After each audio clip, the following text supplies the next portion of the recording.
નમસ્કાર મિત્રો, દેશ અને દુનિયાના સૌથી મોટા સમાચારમાં આપનું સ્વાગત છે। તો આજના તાજા સમાચાર મેળવવા માટે વિડીયોને અંત સુધી જોતા રહો અને આવા જ દરરોજના સમાચાર સૌથી પહેલા મેળવવા માટે આ ચેનલને સબસ્ક્રાઇબ કરવાનું ના ભૂલતા। तो मित्रों आज प्रथम समाचार विषय बात करें तो जेनी बीक हती ए ज थयुं गैस सिलेंडरना भावमां मोटो धरखम वधारो करवामां आव्यो। तेनी वच्चे अत्यारे हाल हमणां मोटा समाचार मित्रों सामे आवी रह्या छे। गुजरातनी अंदर गैस सिलेंडरना भाव वधारी देवामां आव्या छे। शा माटे आ थयुं छे? तो मित्रों तमे जाणता हशो के दर महीनानी पहली तारीखे गैस सिलेंडरना नवा भाव जाहेर थता होय छे, परंतु आ वखते अध वच्चे मित्रों महीनाना वच्चे जे छे ते गैस सिलेंडरना भाव वधारवामां आव्या छे। त्यारे मित्रों आ युद्धना कारणे थयुं छे, कारण के विश्वभरमां जे युद्ध चाली रह्युं छे, ईरान इजरायल અને અમેરિકા વચ્ચેના યુદ્ધને કારણે હવે અસર દેખાવાની શરૂઆત ભારત અને ગુજરાતમાં થઈ ગઈ છે। ગુજરાતની અંદર મિત્રો યુદ્ધની વચ્ચે ગેસ સિલિન્ડરના ભાવમાં થયો મોટો ઘરખમ વધારો।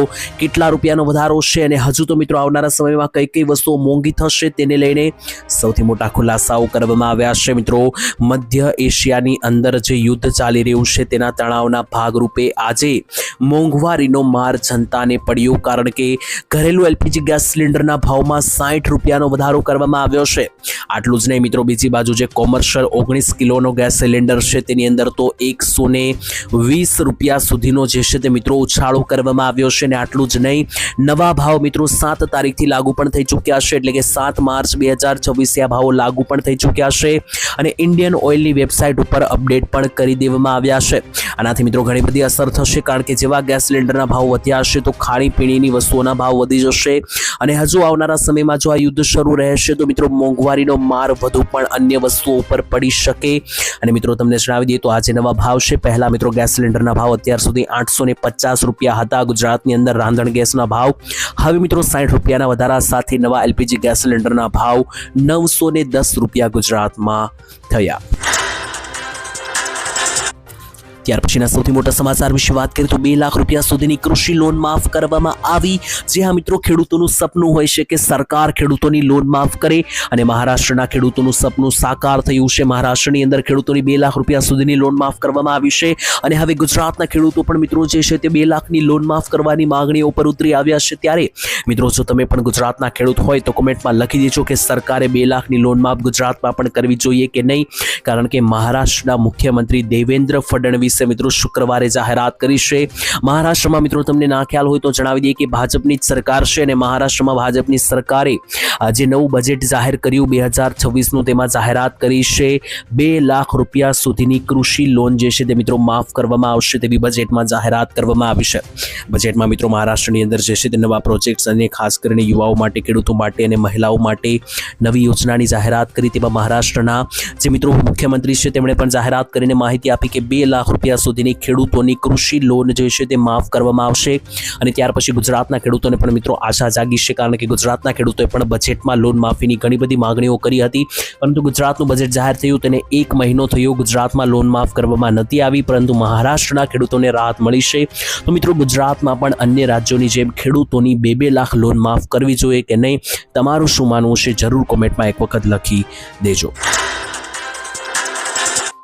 ત્યાર પછીના મહત્વના સમાચાર વિશે વાત કરીએ તો ઉનાળામાં વીજળી કાપને લઈને કરવામાં આવી સૌથી મોટી જાહેરાત। ત્યારે ગુજરાતની અંદર મિત્રો ઉનાળાની હવે પ્રચંડ શરૂઆત થઈ ગઈ છે અને મિત્રો તમે જાણો છો કે ઉનાળામાં લોકો વીજળી વધારે વાપરતા હોય છે, એસી, પંખા અને કુલર જેવા સાધનો વાપરતા હોય છે અને આનાથી મિત્રો વીજળી વધારે વપરાતી હોય છે, પરંતુ ગુજરાતમાં કેટલીક અમાઉન્ટમાં જ વીજળી મળે છે, જેથી વીજળીનો કાપ સર્જાઈ શકે, જેથી મિત્રો જે છે તે લાઇટ જવાની ઘટનાઓ વધી શકે।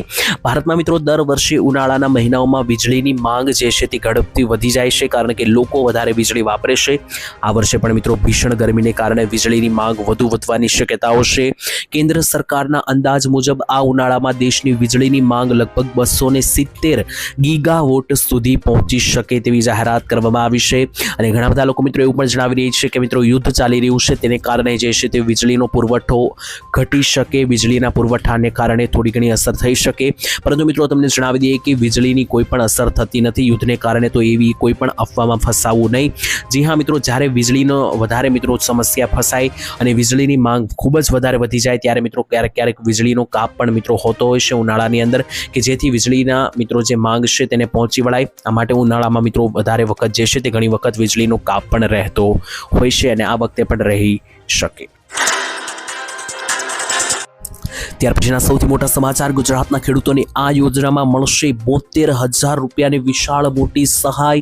જી હા મિત્રો, ગુજરાત સરકારે કર્યો છે અત્યાર સુધીનો સૌથી મોટો ઐતિહાસિકકારી નિર્ણય. ગુજરાતના ખેડૂતોને પાણીનો સંગ્રહ કરવા માટે અને ખેતરમાં ટાંકા બનાવવા માટે 72,000 રૂપિયા સરકાર આપશે.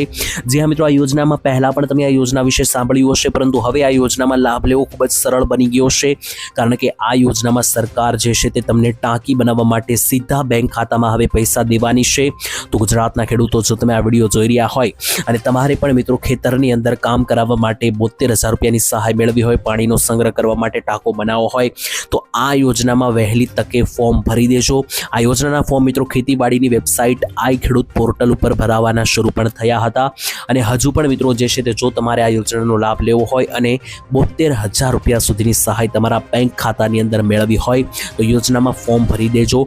તમારે મિત્રો કેટલાક દસ્તાવેજો સાથે ફોર્મ ભરવાનું રહેશે, જેમાં આધાર કાર્ડ, 7/12નો દાખલો, જમીનના દસ્તાવેજ જેવી વસ્તુ આપવાની રહેશે, અને તમારી અરજી પાસ થશે તો તમે આપેલો બેંક ખાતું નંબર હશે એમાં સીધા સરકાર 50,000થી 72,000 રૂપિયા જમા કરશે, અને એનો ઉપયોગ કરીને તમે ખેતરમાં ટાંકી બનાવી શકશો.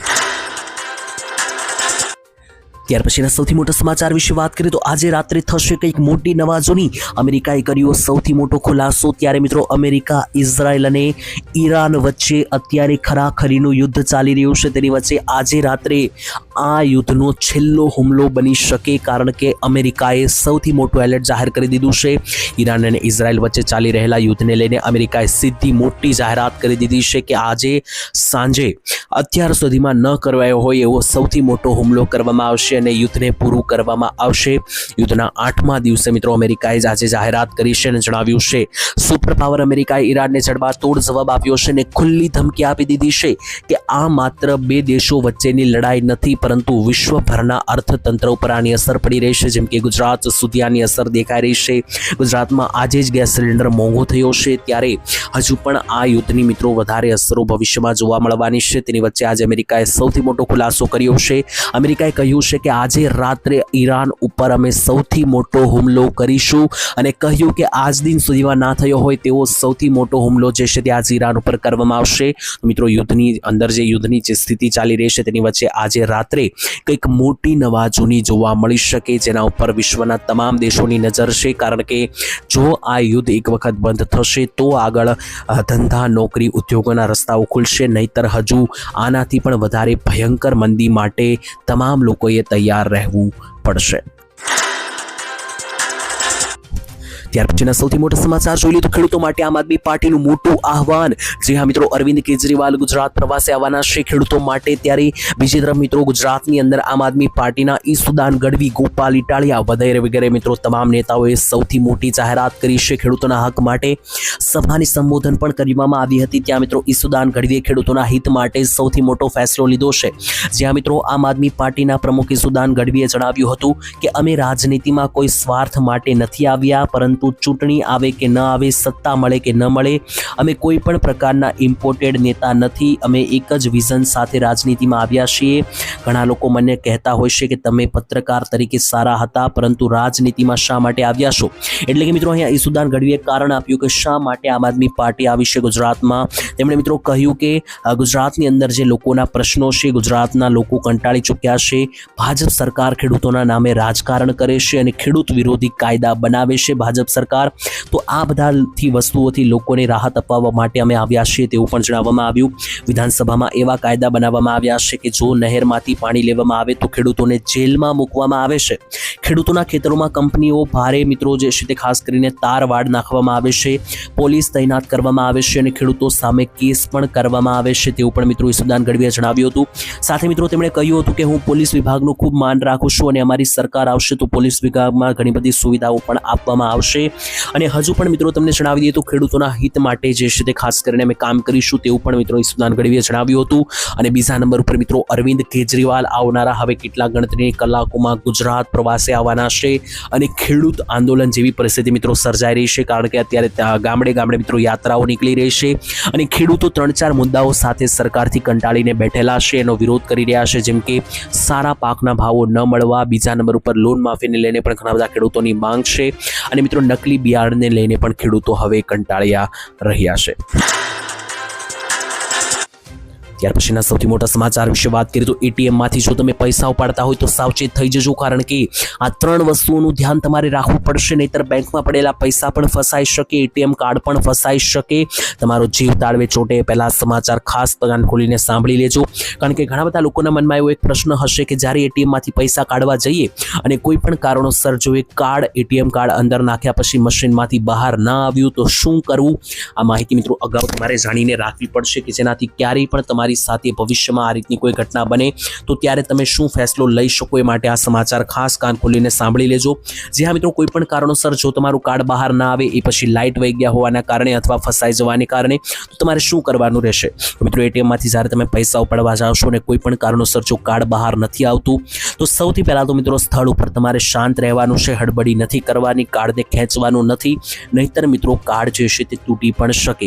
સ્ક્રીન ઉપર ટ્રાન્ઝેક્શન કેન્સલ લખેલું આવે છે તો પણ કાર્ડ બહાર ન આવે ત્યારે મિત્રો તમારે ખાસ જાણવાનું રહેશે કે કાર્ડને ખેંચવું નહીં. બીજા નંબરે મિત્રો બેંકના કસ્ટમર કેરને જાણ કરવાની રહેશે. એટીએમમાં મિત્રો જો તમે કાર્ડ નાખો છો અને ફસાઈ જાય છો તો તમારે સૌથી પહેલાં એટીએમ નંબર જે છે તે મિત્રો તમારો બ્લોક કરાવવો પડશે. એટલે મિત્રો તમારે બેંકના કસ્ટમર કેરમાં વાત કરવાની અથવા શાખા ઉપર જઈને તાત્કાલિક વાત કરવાની રહેશે. ત્રીજા નંબરે કાર્ડ જે છે તેને બ્લોક કે હેટલિસ્ટ કરાવવાનું રહેશે. સૌથી મહત્વનું પગલું છે કે કાર્ડ જે છે તેનો કોઈ દુરુપયોગ ના થાય, બીજા લોકો કાર્ડ ખેંચીને વાપરે નહીં, એ માટે સૌથી પહેલાં તો તમારે કાર્ડ પણ બ્લોક કરાવવાનું રહેશે. આ કાર્ડ બ્લોક થયા પછી પણ મિત્રો તમારા બેંકમાં સહી સલામત તમારા પૈસા પડ્યા રહેશે અને તમને નવું કાર્ડ પણ આપવામાં આવશે. તો મૂંઝાવાની જરૂર નથી, સીધી રીતે મિત્રો પગલાં લેવામાં આવે તો મિત્રો તમારી સાથે કોઈ પણ પ્રકારની ઘટના ટળે. ત્યાર પછીના ખૂબ જ મહત્વના સમાચાર વિશે વાત કરીએ તો ભર ઉનાળે માવઠા સાથે કરા સાથેના માવઠા પડવાની ખૂંખાર આગાહી કરવામાં આવી છે. તેના ઉપર વિસ્તારથી ચર્ચા કરીએ તો હવામાન નિષ્ણાંત અંબાલાલ પટેલના જણાવ્યા અનુસાર 16 થી 20 તારીખની વચ્ચે ગુજરાતમાં કંઈક મોટી નવાજોની થઈ શકે, તો ખાસ તૈયાર રહેજો, કારણ કે ગુજરાતની અંદર મિત્રો જે આ ત્રીજો મહિનો ચાલી રહ્યો છે, માર્ચ મહિનો ચાલી રહ્યો છે, આ માર્ચ મહિનાના છેલ્લા 15 દિવસ ખાસ સાવધાન રહેવું પડશે, કારણ કે અત્યારે તો મિત્રો ગુજરાતમાં ભીષણ આગ જેવી ગરમી પડી રહી છે અને આ ગરમી એટલે કે હીટ વેવ નો રાઉન્ડ ચાલી રહ્યો છે, તડકાનો રાઉન્ડ ચાલી રહ્યો છે અને હવામાનમાં મિત્રો આવનારી 15 તારીખ સુધી આ હીટ વેવ ગરમી તડકો તમને જોવા મળશે. પરંતુ 15 તારીખ પછી ગુજરાતના વાતાવરણમાં અચાનક મોટો પલટો જોવા મળી શકે તેવી આગાહી અંબાલાલ તરફથી દર્શાવવામાં આવી છે. અંબાલાલે તો મિત્રો અમુક ભાગોની અંદર કરા સાથે વરસાદ પડવાની પણ જે છે તે મિત્રો આગાહી વ્યક્ત કરી છે. આટલું જ નહીં, ગુજરાતમાં 28 માર્ચ દરમિયાન રાજ્યના કેટલાક ભાગોમાં અચાનક પવન સાથે વરસાદ અને કરા પડવાની શક્યતા છે અને આવનારા માર્ચ મહિનાની સાથે આવનારો જે એપ્રિલ મહિનો છે, આ બંને મહિના હવામાનમાં વારંવાર પલટાઓ જોવા મળી શકે અને ખાસ માવઠા સાથે મિત્રો વારંવાર માવઠા સાથે ખેડૂતોએ સાવચેતી રાખવી પડશે, કારણ કે લગાતાર માવઠા ઉનાળા દરમિયાન પણ જોવા મળી શકે, ખાસ 15 થી 30 તારીખની વચ્ચે. ત્યાર પછીના ખૂબ જ મહત્વના સમાચાર વિશે વાત કરીએ તો ભારત કોઈના દબાણમાં નહીં આવે, કરવામાં આવી સૌથી મોટી જાહેરાત. જે હા મિત્રો અત્યારે યુદ્ધ ચાલી રહ્યું છે, જે મિત્રો તેની વચ્ચે ભારતે પોતાના નિર્ણયો લેવા માટે પોતાનો ફેસલો લેશે તેવી જાહેરાત કરી. એટલે કે ભારત કોઈ બીજા દેશના દબાણમાં નહીં આવે, ખાસ તો અમેરિકાને વળતો જવાબ આપ્યો.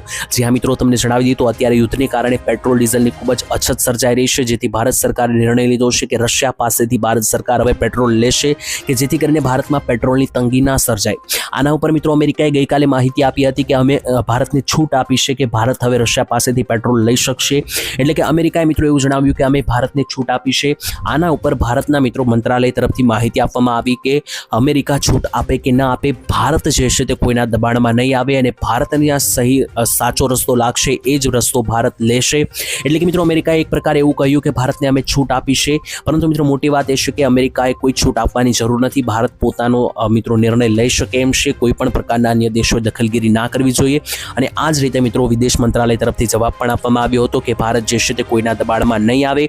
ભારતે રશિયા પાસેથી તેલ અને પેટ્રોલ ડીઝલ લેવાનો જે નિર્ણય લીધો છે, ભારતે પોતાના બુદ્ધિથી લીધો છે, બીજા કોઈ પણ દેશના કહેવાથી નહીં. ત્યાર પછી કરવામાં આવી સૌથી મોટી જાહેરાત. હવે ભારતમાં અમેરિકા જેવા રોડ રસ્તાઓ બનશે તેવી નવી મોટી જાહેરાત કરવામાં આવી છે. તેના વિશે વિસ્તારથી વાત કરીએ તો કેન્દ્રીય મંત્રી નીતિનભાઈ ગડકરીએ સોમવારે જણાવ્યું હતું, થોડા સમય પહેલા મિત્રો માહિતી આપી હતી કે છેલ્લા 10 વર્ષોમાં રસ્તાઓ અને હાઈવેની સ્થિતિ જે છે તે ભારતમાં ઘણી બધી સુધરી ગઈ છે અને આગામી 2 વર્ષમાં ભારતના રસ્તાઓ અમેરિકાની સમકક્ષ હશે. એટલે કે અમેરિકા જેવા રસ્તાઓ ભારતમાં બનશે અને એ પણ આવનારા 2 જ વર્ષની અંદર તેવી પણ સૂચના જે છે તે મિત્રો નીતિન ગડકરી રોડ રસ્તાઓના મંત્રી ટ્રાન્સપોર્ટ મંત્રી આપી હતી। ત્યારે મિત્રો નીતિન ગડકરીએ કહ્યું હતું કે અમેરિકાની અંદર કેટલાક લોકો મને મળ્યા છે અને કહ્યું છે કે આપણું ઇન્ફ્રાસ્ટ્રક્ચર તેમના કરતાં સારું છે। એટલે કે અમેરિકન લોકોએ મિત્રો નીતિન ગડકરીને એવું કહ્યું હતું કે ભારતનું ઇન્ફ્રાસ્ટ્રક્ચર અમેરિકા કરતાં પણ વધારે સારું છે। કેન્દ્રીય મંત્રીએ કહ્યું કે તેમની સરકાર દ્વારા બનાવવામાં આવેલા સારા રસ્તાઓને ભારતમાં લોજિસ્ટિક ખર્ચ, ઉત્પાદનો અને સેવાઓના પરિવહન સંબંધિત ખર્ચ જે છે તે ઘટાડ્યા છે। અને એવું પણ જણાવવામાં આવ્યું કે આવનારા 2 વર્ષની અંદર ભારતના જે રસ્તાઓ છે તે અમેરિકાની સમકક્ષ પણ બનાવવામાં આવશે, એટલે કે અમેરિકા જેવા બનાવવામાં આવશે। આ મામલે મિત્રો તમારું શું માનવું છે? તમારા વિસ્તારના રોડ રસ્તાઓ કેવા છે? પરિસ્થિતિ કેવી છે? એક વખત જરૂરથી કોમેન્ટમાં લખી દેજો કે જેનાથી જાણ થાય કે કયા વિસ્તારમાં હાલ કેવી પરિસ્થિતિ જોવા મળી રહી છે। ત્યાર પછી ખેડૂતોને લઈને એક સૌથી મોટો સર્વે કરવામાં આવ્યો છે, જેમાં સૌથી મોટા સમાચાર અને ખુલાસાઓ સામે આવ્યા છે। જાણો ખેડૂતોની આવક કેટલી છે। તો મિત્રો ગુજરાતની અંદર કેટલી આવક છે ખેડૂતોની એ જાણીએ એની પહેલાં તમને જણાવીએ કે સર્વે હાથ ધરવામાં આવ્યો હતો 2 વર્ષ પહેલાં, જેમાં આખા ભારતના તમામ રાજ્યોમાં કયા રાજ્યોમાં કેટલી ખેડૂતોની મહિનાની આવક છે એ જાણવામાં આવી હતી। સર્વે કરવામાં આવ્યો એમાં મિત્રો જાણીને આંકડા ચોંકી જશો। સૌથી વધારે આવક મેઘાલયના ખેડૂતોની છે। મેઘાલયના ખેડૂતો ભારતમાં 28,000થી લઈને 30,000 રૂપિયા મહિને કમાઈ રહ્યા છે। આમાં ગુજરાત મિત્રો 11મા નંબરે આવે છે। અને દુઃખની વાત એ છે કે ગુજરાતના ખેડૂતોની મહિનાની વાર્ષિક આવક જે છે તે મિત્રો જે સર્વે કરવામાં આવ્યો તેમાં દર મહિનાની ખેડૂતોની આવક નીકળીને આવી છે 12,000 રૂપિયા। જ્યાં મિત્રો ગુજરાતના ખેડૂતો અત્યારે મહિને માત્ર 12,000 રૂપિયા જ કમાઈ રહ્યા છે સર્વેને આધારે। હવે મિત્રો તમે જ વિચારો, આ 12,000 રૂપિયામાં ગુજરાતના ખેડૂતોનું ટોટલ જોઈએ તો 12 મહિનાના એ માત્ર 1.5 લાખ રૂપિયા જ થાય છે। આ 1.5 લાખ રૂપિયામાં મિત્રો વર્ષની અંદર ખેડૂતોએ પોતાના દીકરાઓને દીકરીઓને ભણાવવાના પણ હોય છે। એમાંથી મિત્રો કોઈ ઇમરજન્સી દવાખાના આવે તો એ પણ કરવાના હોય છે। અને બીજા નંબરે ઘર ગુજરાન પણ ચલાવવાનું હોય છે। અને ઘરમાં કોઈ પ્રસંગ આવે તો એ પણ મિત્રો આ 1.5 લાખ રૂપિયાની અંદર કરવાનું હોય છે। મિત્રો આનાથી તમે સમજી શકો કે ગુજરાતના ખેડૂતોની આવક પ્રમાણે અત્યારે જે છે તે હાલ કેવી રીતના મિત્રો જે લોનના આંકડા વધી રહ્યા છે એનું મુખ્ય કારણ એ છે કે ગુજરાતના ખેડૂતોની આવક જે છે તે લગાતાર ઘટી રહી છે। તો ત્યાર પછી આવી રહ્યા છે સૌથી મોટા સમાચાર। રાજકારણ સેવા છે કે નોકરી, તેવું સૌથી મોટી જાહેરાત કરવામાં આવી। તેની વચ્ચે રાજકારણને લઈને મિત્રો સમાચાર છે। મિત્રો તમે જોયું હશે કે ડોક્ટર બનવા માટે ડોક્ટરની લાઈનનું ભણવું પડતું હોય છે, બીજી બાજુ એન્જિનિયર કે વકીલ બનવા માટે એ વસ્તુનું ભણવું પડતું હોય છે, પરંતુ આજ દિન સુધીમાં રાજકારણીઓ બનવા માટે મિત્રો જે છે તે કોઈ પણ પ્રકારની લાઈન નથી, કોઈ પણ ભણવાની જરૂરિયાત પડતી નથી। તો આને લઈને મિત્રો જે છે તે સવાલો ઊભા કરવામાં આવ્યા છે। ખાસ કરીને રાઘવ ચડ્ઢાએ મિત્રો જે છે તે સાંસદની અંદર સવાલો ઊભા કર્યા છે કે રાજકારણ સેવા છે કે નોકરી, તેનો જવાબ સરકારે આપવો પડશે। અને જો આ લોકો રાજકારણ સેવા હોય તો પછી શા માટે નેતાઓ જે છે તે પગાર લઈ રહ્યા છે અને પેન્શન લઈ રહ્યા છે? અને જો આ સેવા નથી અને નોકરી છે દેશની, તો નોકરી માટે કોઈ લાયકાત કે પરીક્ષા કેમ રાખવામાં આવતી નથી? એટલે કે રાજકારણની અંદર મોટાભાગના નેતાઓ હોય છે મિત્રો ભણેલા હોતા નથી, તો શા માટે મિત્રો પરીક્ષા કે યોગ્ય રીતે લાયકાત રાખવામાં આવતી નથી કે જેથી કરીને ભણેલા ગણેલા વ્યક્તિઓ જે છે તે આગળ વધે અને રાજકારણમાં આગળ આવે? અને જો મિત્રો આ ખરેખર સેવા છે તો શા માટે નેતાઓ પગાર લઈ રહ્યા છે તેવો પણ પ્રશ્ન જે છે મિત્રો સાંસદમાં ઉભો કરવામાં આવ્યો। આ મામલે મિત્રો તમારા શું વિચાર છે જરૂરથી કોમેન્ટમાં લખીને જણાવી દેજો। રાઘવ ચડ્ઢાની વાત સાચી છે કે ખોટી એ પણ લખીને જણાવી આપજો।